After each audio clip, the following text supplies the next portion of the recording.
Good morning, everyone. Sorry about the delay there. We're going to get started now on the first in the series of our Oregon Wine Profit Planner. This is the first webinar in a series of 4, and it is based on the Tasting Room Profitability Workbook.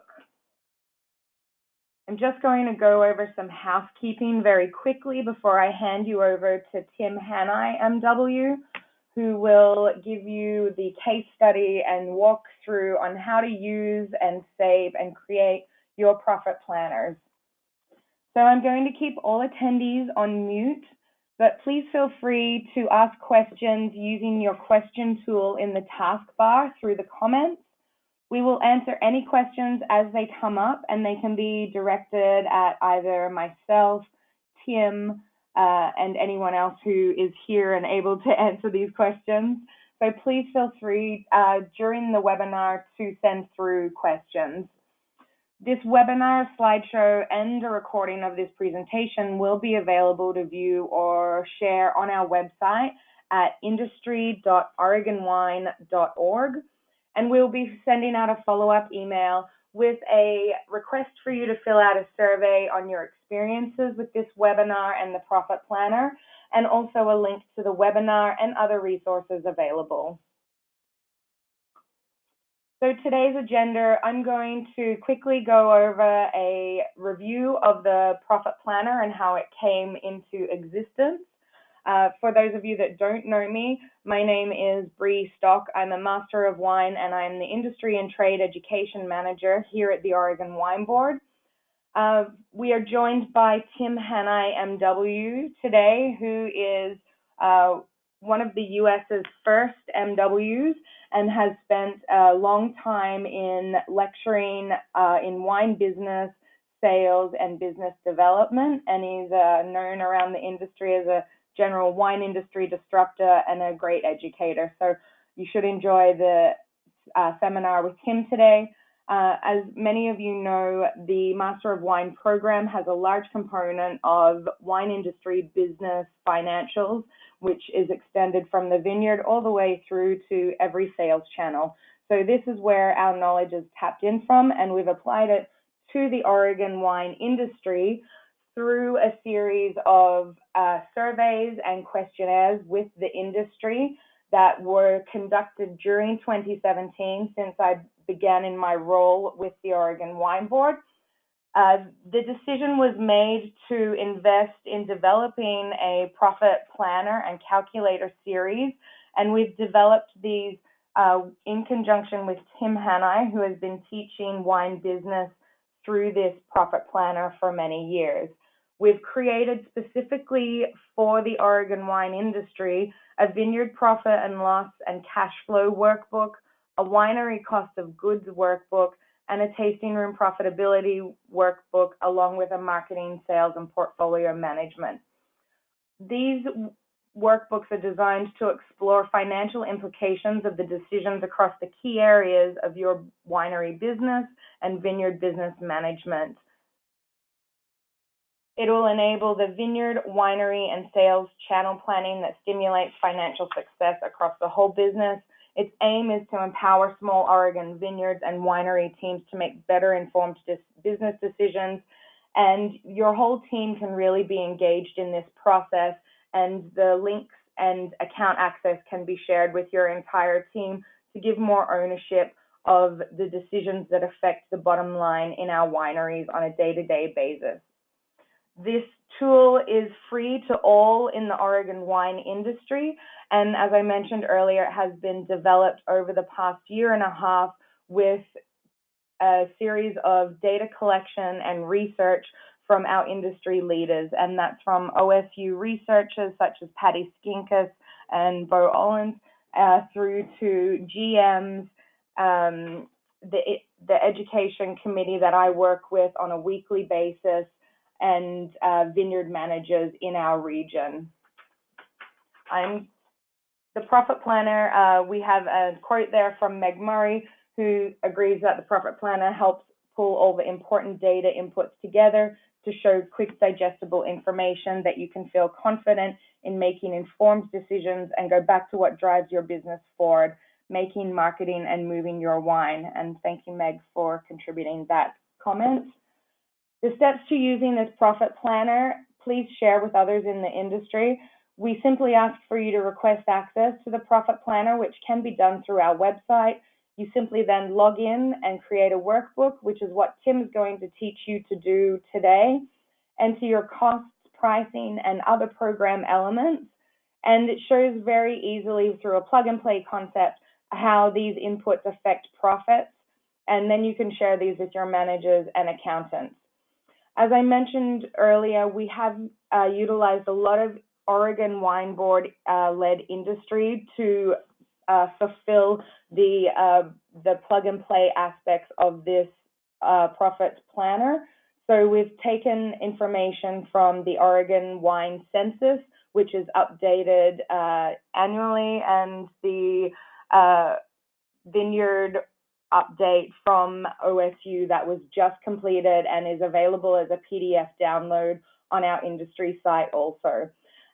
As we continue to move through the year and ask you to fill out additional surveys, such as the salary survey, all of these inputs are then inputted into our profit planner calculators and into the drop-down menus for the most up-to-date information of our financials in our industry. That's the overview of the workbooks, and I'm going to hand this over now to Tim, and he's going to run you through a tasting room profitability case study through the actual workbook. And please, again, feel free to plug in your questions as they arise.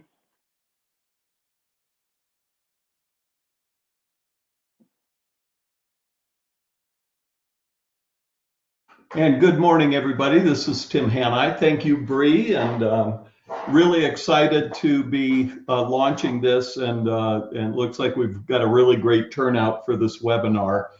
I'm going to go through very quickly. What we're creating is an approach to a systematic learning of the wine value chain and supply chain. It's filling a critical need that's really overlooked, and that is learning about the actual finances, the business decision, the critical thinking between decisions that are aimed at improving the financial bottom line of a business, and those that are more quality related, and how to make these decisions more smartly. This program I've been developing for, I hate to say it, but 30 years. So we've got a great deal of experience now. We've got over 7 universities using this program. We just wrapped up our first intercollegiate wine business invitational. And the winner was actually Linfield College in McMinnville. And so one of the things we're also trying to do is prepare people coming into wine as a career to have a much better understanding of the financials and how things work. So the first thing that you need to know is when you're set up on this program, you're given a link to the sign-in page, and this is what it looks like on the screen. Your username is your email that you use to sign up for the program, and you will be sent an auto-generated password once we get you in the system. If you lose your password, down in the bottom left here is a forgot your password function, and it'll ask for your email that you used to sign up, and it'll immediately send you a new password if you can't find it. So very easy to get in. The login then would be the password that you're assigned, and you hit sign in, and then this will be the first screen that you are shown. And when you collect, this is called the auto filter, by the way, and this is a drop down with each of the different forms that we'll be working with. And the one we're going to be selecting for today is the Tasting Room Profitability Workbook. Now, when I select that, it's going to allow me to create a new project. And let me just go back to that again. So I've selected Tasting Room Profitability Workbook, and I'm hitting New. And it opens up the workbook. One of the most important things to know is your work is saved on our servers and not on your computer. When you open a workbook, it's going to be the URL up here at the top of the screen that will be the identifier to get you back to a workbook that you've saved. If you're using the same computer, and in any case, we highly recommend that you bookmark the page, all right? In different browsers, it'll be your favorites or your bookmark and so forth. And then when you go in to do the actual bookmark, as you see, bookmark this page, you'll want to name the bookmark the name of the project and possibly the date that you started it. So this would be my tasting room workbook, 11/27, something like that, so that I can easily get it. And then I just simply save it and I'm done. If you need to work on a different computer, maybe you've got a desktop, but you're traveling with a laptop or working from home, you can cut and paste the URL into an email and send it to yourself or in a message so that on your other computer you can access and open the project that you're working on. Okay. The next thing that you'll need to know is that at any point, if you're looking for instructions, you will be sent a set of instructions when you sign up, but anytime that you need to find more resources or if you have questions, on every page is an instructions, resources, and FAQs button. So when you're working on a workbook, you can actually open this. It'll open in a new tab so you're not taken, and then you can find the correct FAQ page for this, and it'll give you deeper information, and you can have this open while you're working on your workbook, okay?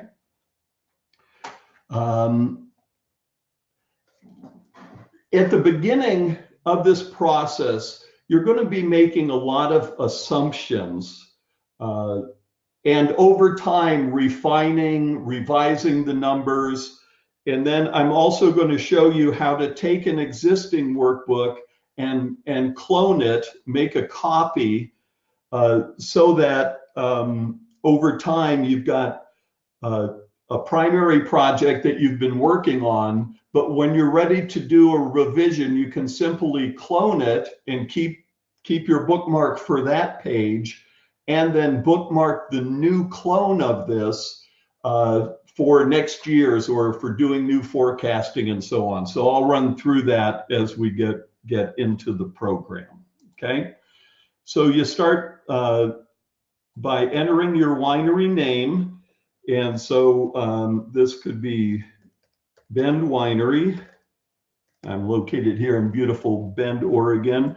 You put your name, you select the date from the drop down, and off we go. Now, if for any reason you've got your workbook open and it's not allowing you to input the data, make sure that this button up here says save, all right? And that means it's in the editable format. Now, when I save this, if I hit save, all right, now I'm trying to input this and it's not letting me. You see, I get the no input. So I know I need to go back to the edit form, okay? All right.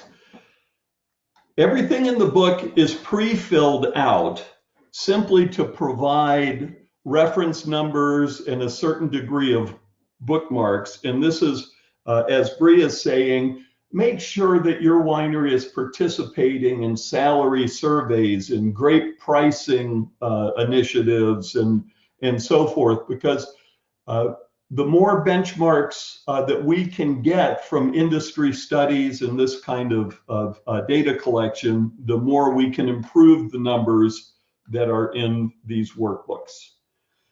So what I'm going to do is go through this page by page, demonstrating the key elements, how to use this for learning, how to set up your first iteration of the program, and then how to manage it, duplicate it, and use it over time to actually have the financials that'll help you better manage your business and forecasting and those kind of things.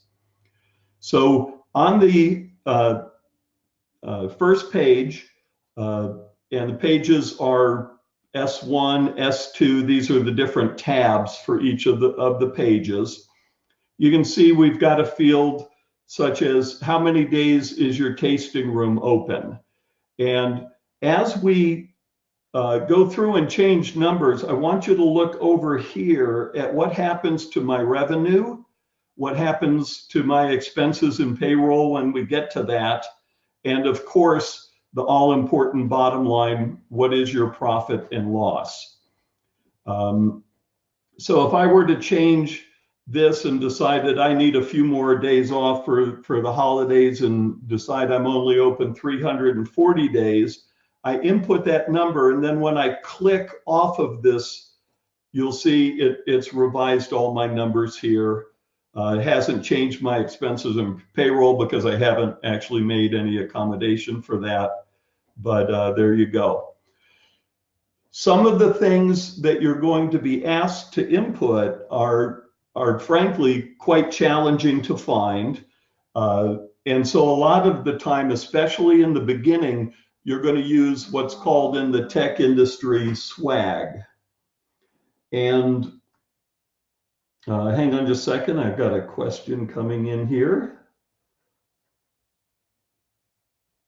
Yes, and I'll tell you how to share this in just a moment. That was the question.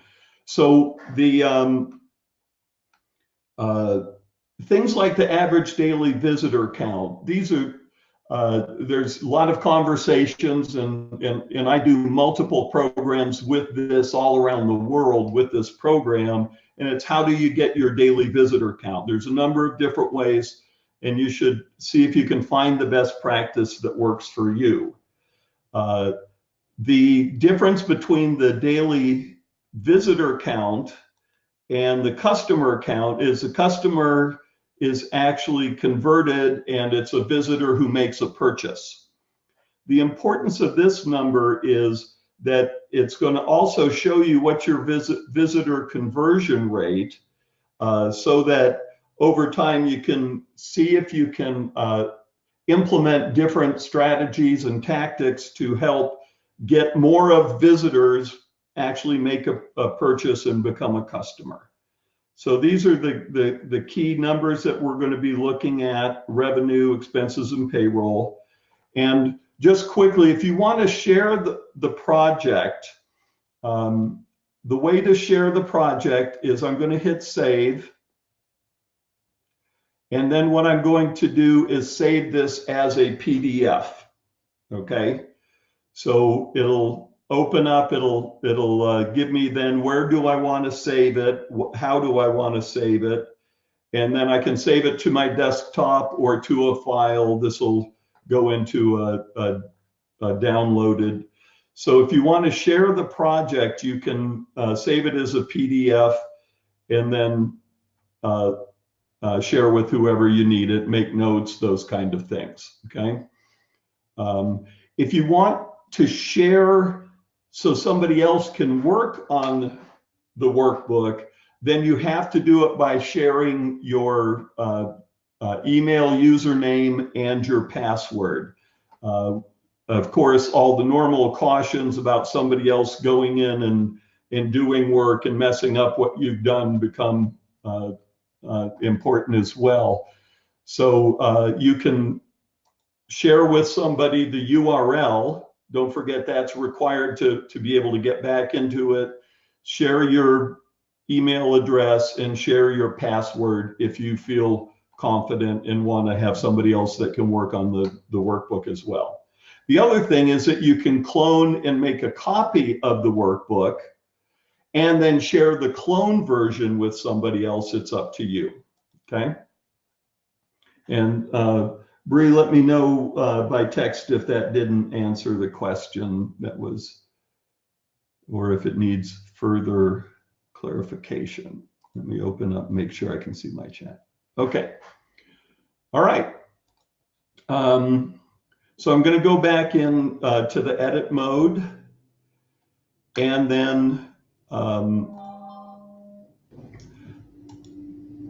again, you can see it's recalled the name and the inputs I have, and you may get 30 visitors a day with 18 of those, or let's say 25 of those actually becoming customers. And then again, when I hit click off of that, you can see what it does to my revenue, my expenses and payroll, and my profit and loss, because a lot of what we have here is built for forecasting and running what if scenarios about your business. And that's what's really cool. Now we're going to go to the revenue tab, and it's going to start to get a little more daunting. So again, we've got the instructions and resources tab there if you don't already have it open. So here are some of the things that need to be looked at. And in your forecasting, right now this is set for two bottles per customer based on the number of customers we have in the project info. And that we're looking at an average retail price per bottle of $40 and $480 a case. You may be able to work with your accountant. You may have some means that you look at your sales, but the place to start with these kind of fields is looking at what your total case sales were for the previous year, dividing that by the number of days that you're open, and then using that as the starting point for putting in for your input for this field. Now this is called a stepper because what it allows me to do is, you can see your revenue, expenses, and payroll at the top of every page. If I incrementally step this up, you can see that it's giving me the differential between selling 2.4 bottles. If I go to 2.5, I'm over $220,000 profit and loss. And if I step it down, you can see that it goes down pretty rapidly. So you can actually also, once you get the numbers fine-tuned a bit, you can find out what your break-even point would be. And then also in your pricing, where are you selling your average pricing? You might be able to get that. Now, if I go to $36 a bottle as my average pricing, and then increase the number of bottles that I sell, etc. So this is how all of the fields work pretty much. Some will be direct input. Others will be steppers where we could utilize them so that you can see what's going on. In the revenue tab, we've got your retail bottle sales, and that's total down here.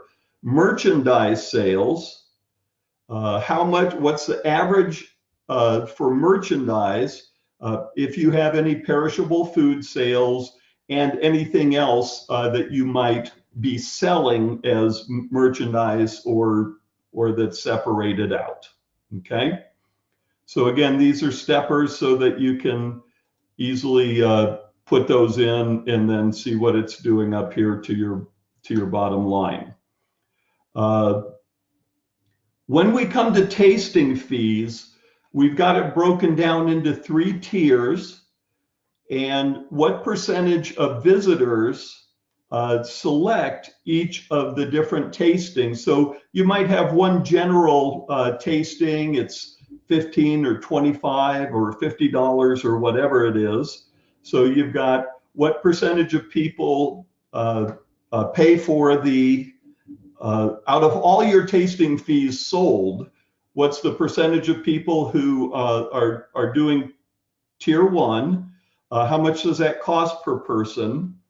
And are you discounting or waiving if people are getting free tasting if they sign up for the wine club or those kind of benefits? So these, we give you the column what it is we're measuring, and then often to the right you'll see a note in blue how these, what this line is and how to use it. Okay.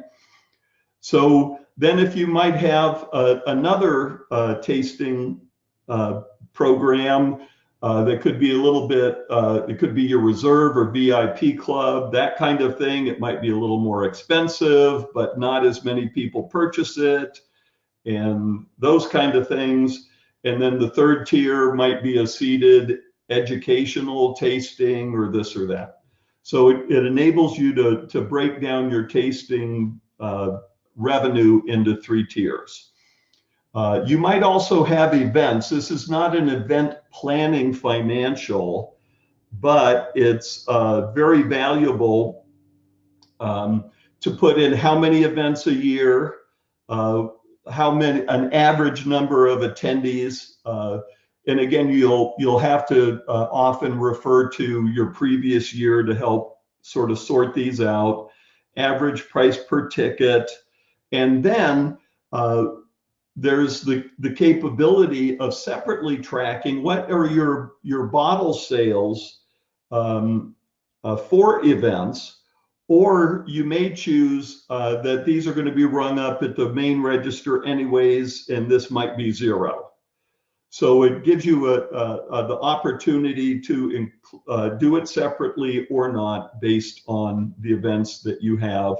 And then it's going to give you your total revenue for this events field, and then the total revenue for the tasting room and events. And then again, up at the top, remember this is dynamic and updating as you go, okay? Under expenses, some of these are again going to be estimates, and you might have to work with production or marketing to get the proper cost of goods. And so again, you're going to put in an average cost of goods for the products that you're selling in the tasting room.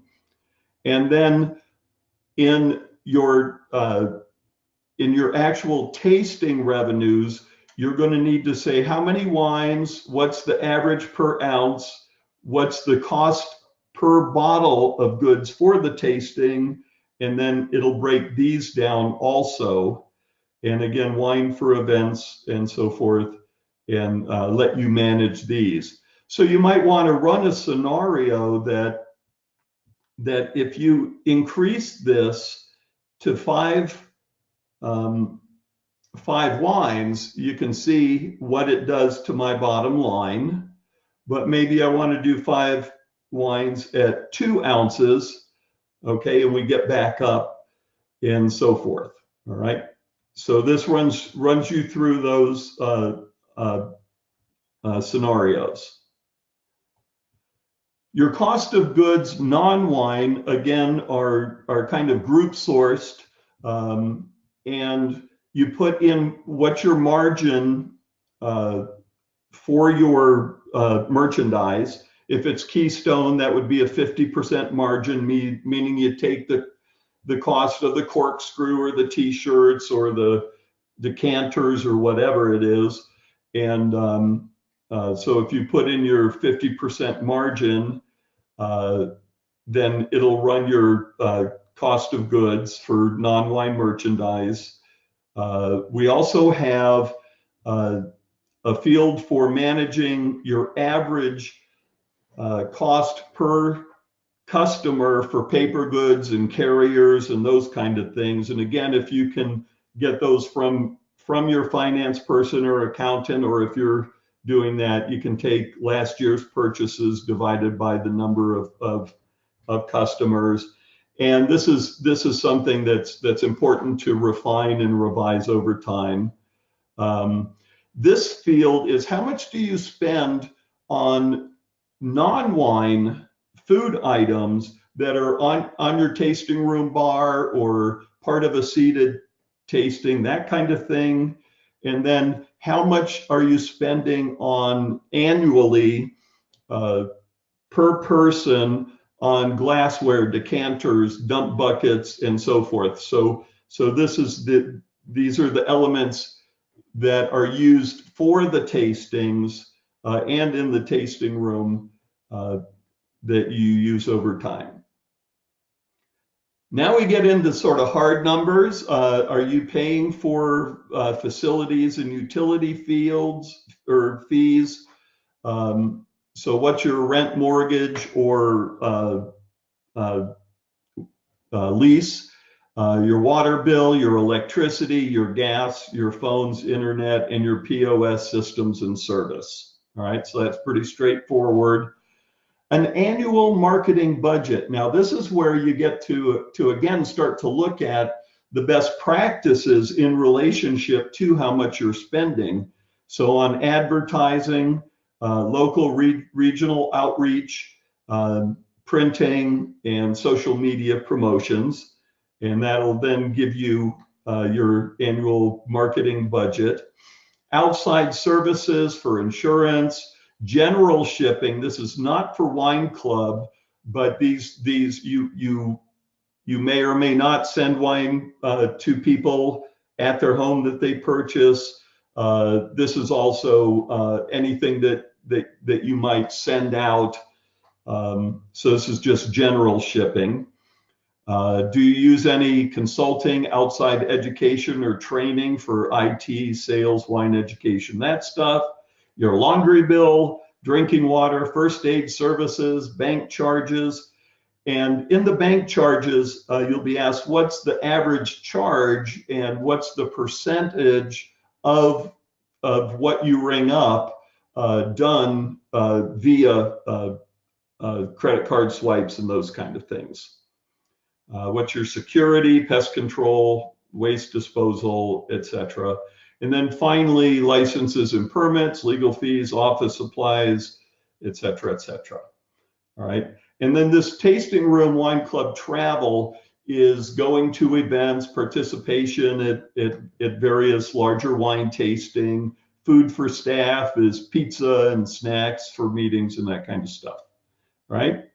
So as you can see, it's really comprehensive. And the good news is once you get the basic numbers in, again, it's easy to revise over time. You just plug in the numbers that you have and you're good to go. Payroll is broken down into salaried employees. And what are the salaries? Any benefits and bonuses, the all-important bonuses. So you get to put those in for the tasting room manager, assistant manager, admin, salaried wine educators. So these are all salaried employees. One other way to do this is you might just group all your salaries, benefits, and bonuses together and do it as one line item is another way to manage this if you don't necessarily want to do all the details.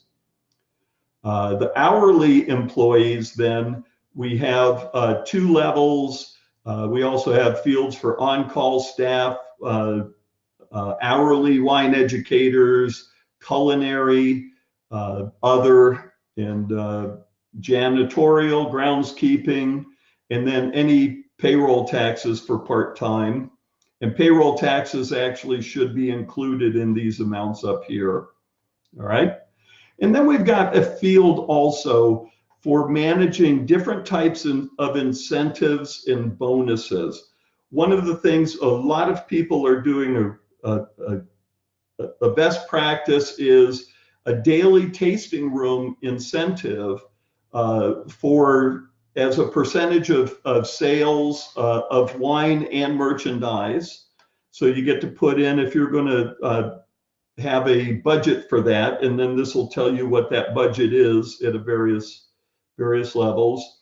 And then you also might offer sign-up bonuses for your team, so that if you offer a $50 or $20 wine club incentive, how many times a year do you actually pay out on that, and what's the average price? Okay. So that is that. And then shebang, everything wraps up into a beautiful profit and loss statement that breaks down. And again, you can print this out using print screen or save it and save as a PDF, and off you go. Now, very quickly before I go into Q&A,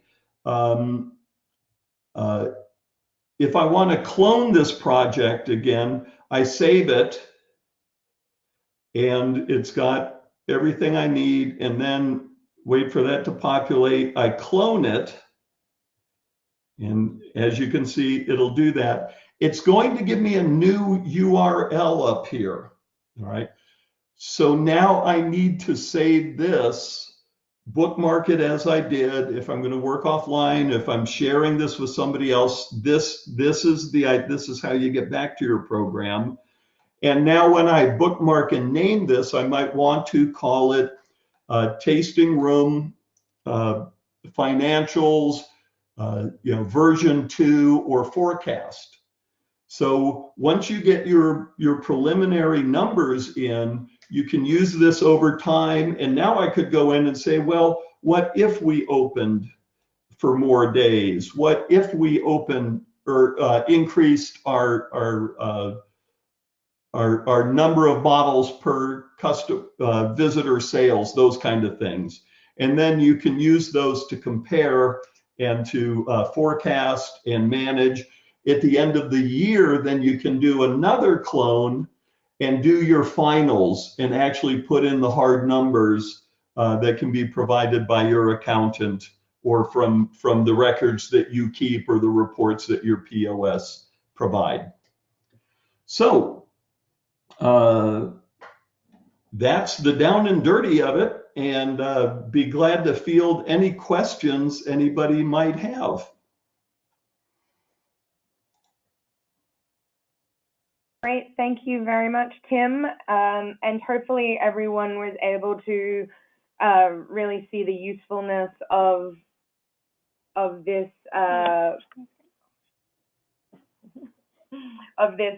profit planner, and how you can develop forecasting and KPIs for your tasting room managers and staff, and you can really take ownership and control of your tasting room profitability.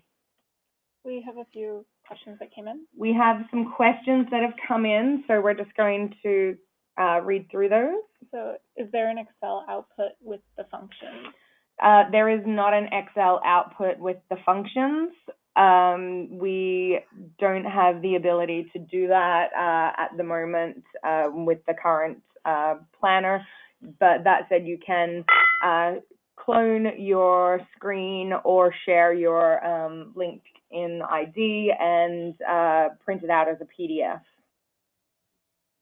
And just a quick note also, this webinar is being recorded and will be available on the resources. Remember, there was a link to the resources and FAQs. This will be associated with this workbook. So if anybody you work with, you'd like to have them see this, or if you want to review it, that will be available as well.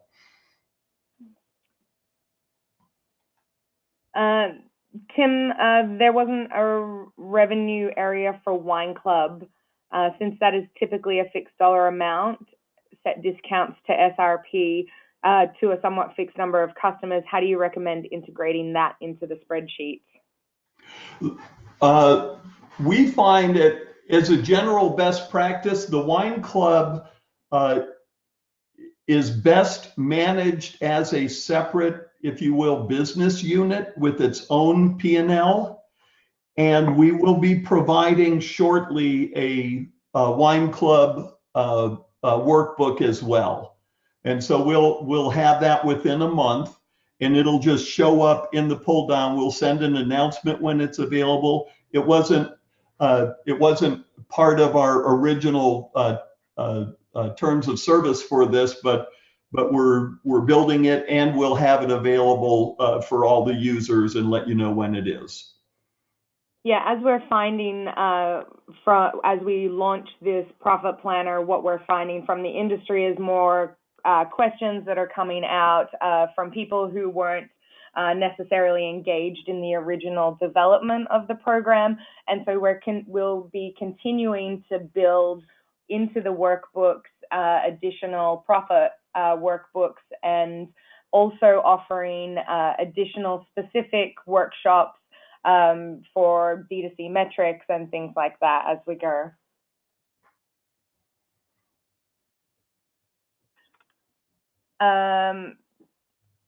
Any feedback from banks about accepting P&L in this format?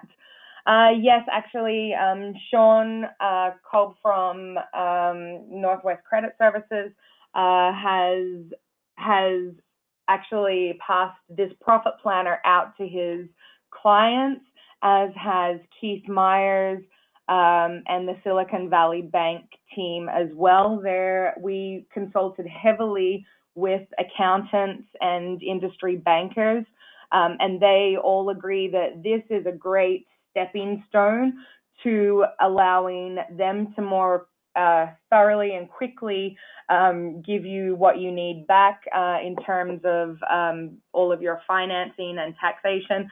And so please go ahead and share this with accountants. I've had a number of accountants and part-time accountants who have registered for access to this tool, and it is a fully reportable tool that can be used with your banks and accountants. Tim, there's been a request to review saving a workbook again. The question is, so you save, capture that URL, and use that to reopen your spreadsheet? Yes, that is correct. And then don't forget, we've got the instructions page that goes over that and has screenshots. So very quickly, to save the workbook, you select save, and then I'm using Firefox, so I've got a bookmark function up here. Sometimes it's a star in different browsers and so on. So you can see I also have a star up here. So when I'm ready to save it, I select that. I name it in a way that'll let me know that there's a certain version and what it is. And so I can go in and then modify this. I pick what folder I want to save the bookmark to, and I actually keep a separate folder. It'll let me create a new folder if I like. And then you can also tag it, but you notice it says save to the library, and then I'm good to go. This is the URL at the top that I'd want to send myself a note or an email if I'm going to use different computers, or if I want my accountant or somebody to look at, this is what I would want to send them. Great, thanks, Tim. Let me just run through if there's any other questions here. Let's see. We don't see any other questions coming through at the moment.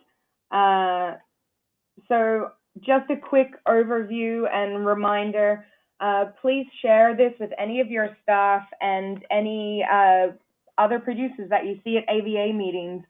We will be sending out mail-outs similar to the Resource Studio mail-outs on how to use and how to access these materials that we've developed for you. So it's a very simple request for access.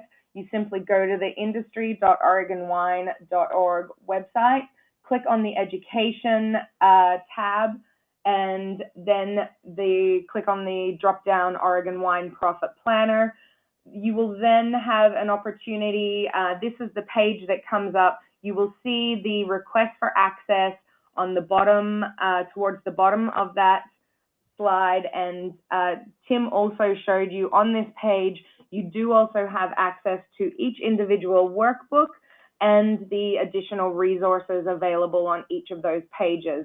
If you have requested access and you have logged in prior, you can just click login again, and you can use the save function on your computer and it'll save your password in there.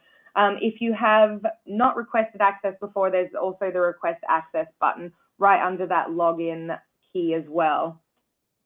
Bree, let me give a quick demo also how to open a different workbook. And so can you do that website if possible? Pardon? Are you able to do that through the website? You mean right here? Oh, that's okay. So if I want to go into the cost of goods calculator, I would hit save, and notice it brings up this auto filter on the upper left. So I've saved my work to the appropriate URL, and then I go to the auto filter, and when I go to the drop down, then I would go to the winery cost of goods workbook, which we'll be doing tomorrow. Select new, and voila, this is the workbook that we'll be looking at tomorrow. That'll be oriented towards production and operations in winemaking, but is also really valuable for anybody who wants to learn more about what goes into the supply and value chain in the production of a case of wine. Great. So that's how you go into login and request access, and then this is the profit planner page that will come up again for you. And then these are the workbooks. And as Tim mentioned, you can click on auto filter and it'll give you the drop-down menus that are available to you.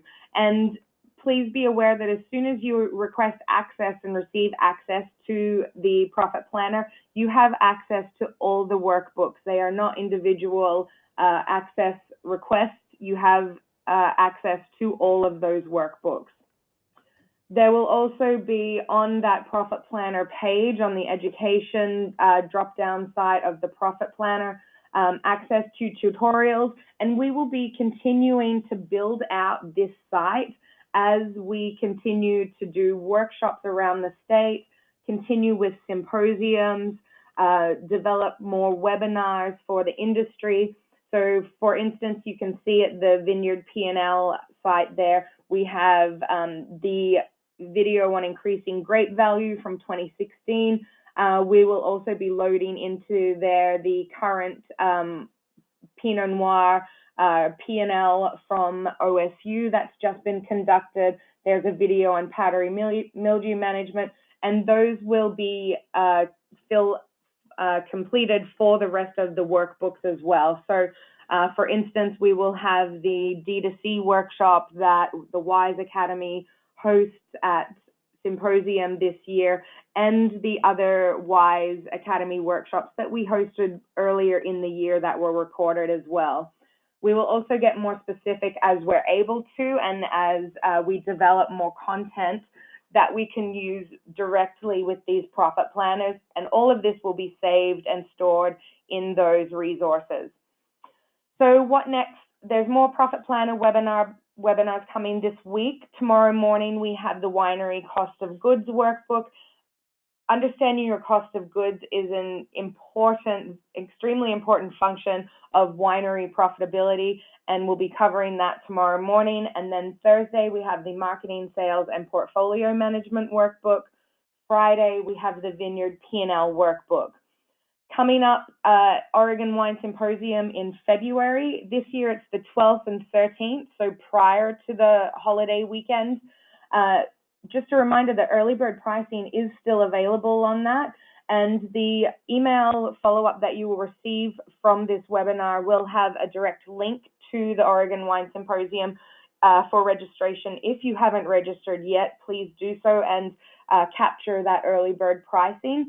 We will have there a seminar on the bottom line, how understanding COGS can increase your profitability, and from the WISE Academy, D2C metrics that matter, how to leverage 2018 data to drive 2019 success. And just as a side note, we also have, in an effort to take advantage of people being in Portland for the symposium, we have organized with WISE Academy to host 2 workshops, one on February 11th prior to the symposium and one on February 14th, the day after the symposium. These are very limited attendance that can be accepted.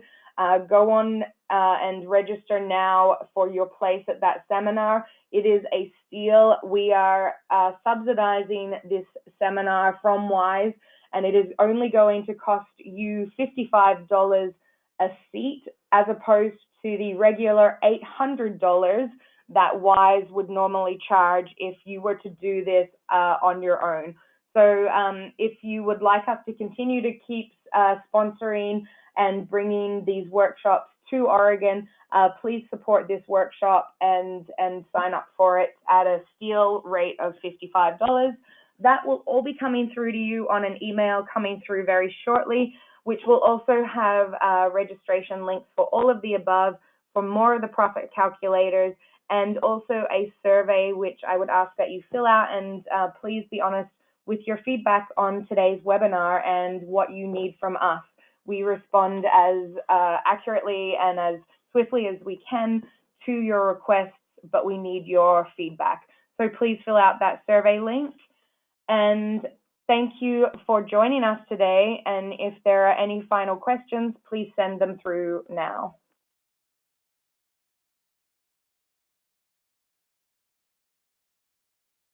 It doesn't look like there's anybody left sending in questions. So again, if you do have any questions, my email address is available there, which is just bree@oregonwine.org if you think of anything in the future.